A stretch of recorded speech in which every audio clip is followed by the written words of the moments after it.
In this race is the top independent rider. International circuit. It's been a long wait.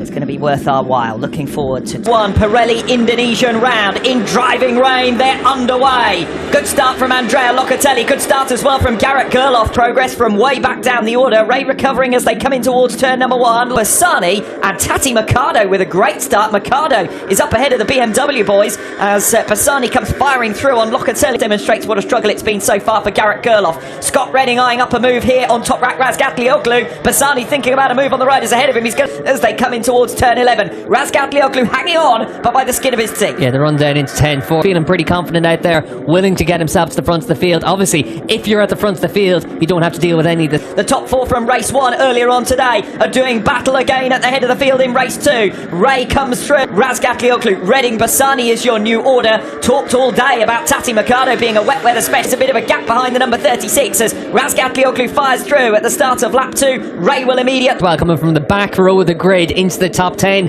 and the Japanese rider, he goes well in wet conditions. He has ever finished. Jonathan Ray out in front. Razgatlioglu second. There is Mercado. Leader Jonathan Ray. Razgatlioglu, Redding, Bassani and Van der Mark right with them. Yeah, and for Van der Mark, always goes well in these conditions, considering wet weather had been one of the weaknesses for him, but he looks pretty strong at this stage, willing to make those moves. Obviously, Ray, Redding, Razgatlioglu, Bassani and Van der Mark. Van der Mark now within striking BMW package underneath him. Redding also looking good at this stage. Got right onto the tail of Jonathan Ray. So slightly. So Van der Mark, he needs to make that move on Bassani quickly. Tati Mercado broadly going with the group. A second the gap in front of him though. 2.5 seconds the tail. And any time someone runs slightly off the line or makes a slight error or is slightly tentative, they're going to be swallowed up by the pack here. Scott that having a little bit more size can really help Scott Redding, and certainly he's got that little bit more leverage of being one of the tallest riders on the grid. Still just outside of Scott Redding on the exit of turn 9, so Ray desperate to lead from the front. He will be the first to encounter our top world class action. You're getting it right now. This is the first time they've ever been around this track in wet conditions, and now they're all really trying to figure it out on the fly. You can see Michael Van der Mark at the back. Was hoping to run the outside and give himself the inside for the next corner. It hasn't worked out for him. It's Bassani who's making progress. I think he may have been collected by Michael Van der Mark there after a bit of a moment coming off the top independent ranking. Unfortunately, his hopes of that end in the gravel track. Yep. And Axel, understandably, very frustrated with that. Well, Garrett Bassani was looking good. He gets moved out of the way by Razgatlioglu, and here's going to be the moment for him coming off the final turn. And he does get collected. Entry and... Van der Mark lifts into the path perhaps of... And that one was less contentious. Axel Bassani's collision there with Michael Van der Mark after already being unsound, but Redding responding quite nicely. Meanwhile, Michael Van der Mark getting through on Razgatlioglu. That's for third. Former teammates Van der Mark and Toprak Razgatlioglu. You can see how much rain is coming down. You can see how much gravel was left out in the racetrack as well there. But got it done.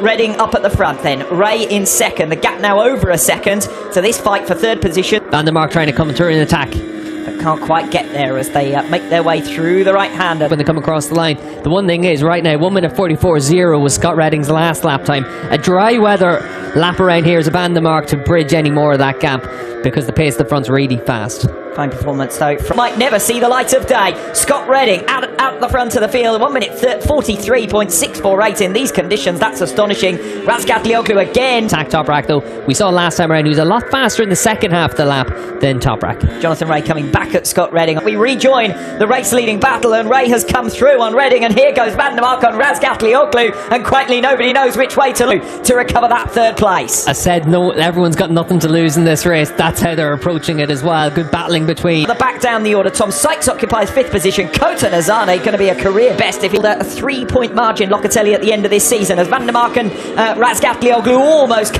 but it is only a couple of tenths of a second between himself and Scott Redding. Yes, new personal best from Razgatlioglu last time around, but still it looks like Van der Mark manages to get that corner hooked up really well, and obviously we've seen in the dry conditions how strong Toprak is on the brake. But falls Ray or Redding or both out in front, there's not going to be any change other than these two, whether they'll finish. Matched him to 100th of a second. And sticking right with him, less than 2 tenths as they come across the line to start lap number 9. So Van der Mark recovering that third place. Yeah, Nozane behind us has lost a lot of time last time around, got picked off off by Gate. Still with, big slide there for Toprak. He's using the curves in down the road. Here he is on board the number 66. Garrett Gerloff will be the top independent rider, and Garrett Gerloff has recovered 6th place from Kota Nazane, who's consolidated 7th, but is now, as they are, that's Rinaldi gaining back the points that he trailed Andrea Locatelli by coming into this group himself, get himself back into a position to be right on the tail of Jonathan Ray, but 0.3 of a second with a lap and a half played. Other than that, it's going to be a move down the inside through this section of the track on the last lap. For the leaders, by and large, aside from that crash for Axel Bassani, as Michael Ruben Ronaldo, Jonathan Ray may have missed a gear shift there, because Redding came powering past in a way that we haven't seen Ducatis do since the beginning of 29. Just try and attack him. There's clearly a lot of grip out there in the asphalt here, even in these wet conditions. So running towards turn 10, though only for the brave that Jonathan Ray might see as his best opportunity to get through on turn. Redding tries to turn. Ray is already there. The pair touch. Ray then sweeps across the path of Scott Redding coming off turn 10 to recover the lead. Yeah, Jonathan Ray able to make the move into 10. Scott, that chance, he's got good drive through there though to get right with Ray. Scott Redding did leave the door open. It was wide enough for Jonathan Ray. Seen any further information about that, but focus on the lead battle. Redding through on Ray. Has he overcooked it? Yes, he has. To Toprak Razgatlioglu at the end of a run of 6 consecutive seasons, but he is demonstrating just 7 seconds back. Toprak Razgatlioglu over the line for 4th position. Tom Sykes rounds out your top 5, 11 seconds back. Garrett Gerloff with 6th position. Then it's Kota Nazanes. He's over the line in the end for 12th position, but most importantly, across the line to finish off his World SBK career, but at the front of the field, his long-term rival Jonathan Ray picks up another race victory to say after it. Well, Redding tried his own luck on the final few turns, but Jonathan... Difference between us, but a podium for Scott Redding on his sign-off from Ducati, and you can see for Toprak, he'll be pretty pleased with the battle he had with Michael van der Mark all the same. Toprak Razgatlioglu wins the championship by 13 points, so nobody can say anything about one world title. What shenanigans are going on here? Jonathan Ray in the Superbike World Championship, and he comes up with 2 race victories out of 2. Yes, not too surprising, is it? Toprak Razgatlioglu is, and Jonathan Ray returns to his old trusty, and that's a nod to Razgatlioglu as much as to anything else. Next year for Jonathan Ray, and back to basics for Kawasaki as well. They need to start to work towards a 6-year spell for Jonathan Ray as the world champion. Yeah, and the opening round might have left it in some doubt. Assen might have left it in some doubt. Even his crash in Portimao left some... Makes his way over towards Parc Ferme as well. I said it to you off air earlier on. If Jonathan Ray Razgatlioglu on 13 wins, so 13 wins, and Jonathan Ray also beats Toprak for podiums because Razgatlioglu finishes down in 4th position. Great sign-off last season, but he's not forgotten by them.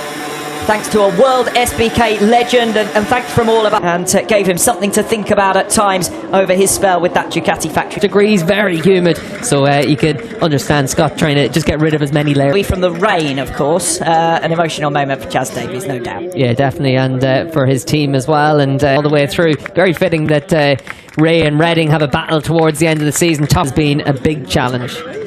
It is Yamaha who seal the manufacturer's world title.